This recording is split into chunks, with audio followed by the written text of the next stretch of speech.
This past Sunday, Stanford University held its commencement exercise. The ceremony for undergraduates ran about a half hour behind schedule. Welcome, everyone. So those getting their graduate degrees had to wait a bit to receive their diplomas. Oh, really? Which did not bother Virginia Hislop in the least. What's a few more minutes to wait for something she earned back in 1940?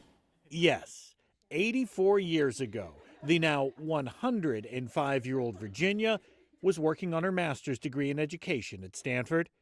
Virginia was almost done when, as she puts it, life intervened. It was the eve of World War II, and Virginia's husband, George, was a newly appointed second lieutenant in the U.S. Army. His unit was called up, and Virginia soon found herself 1,500 miles away from Stanford. Fort Sill, Oklahoma, which is not exactly my idea of a place to take a honeymoon, but I didn't have much choice in the matter. There were soon 2 children to raise, and Virginia never got back to that advanced degree in education, which, it should be noted, never hindered Virginia from a lifetime of work in education.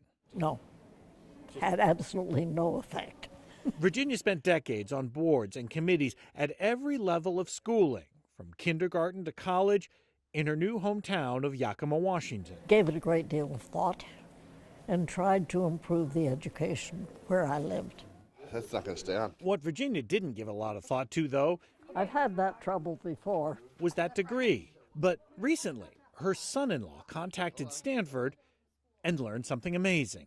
You see, at the time Virginia left Stanford in 1940, she had all the credit she needed to graduate, just hadn't completed a master's thesis. Well, since then, that thesis requirement has been dropped, meaning Virginia legitimately has all the credit she needs and has earned that degree. And so at the Graduate School of Education commencement, alongside 160 members of the class of 2024, there was a single member of the class of 1940. And as Virginia got up on stage, the crowd got up on their feet.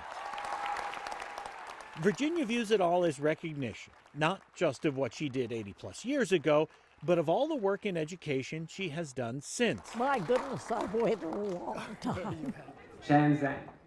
It's a lesson the rest of the day's graduates would do well to take away.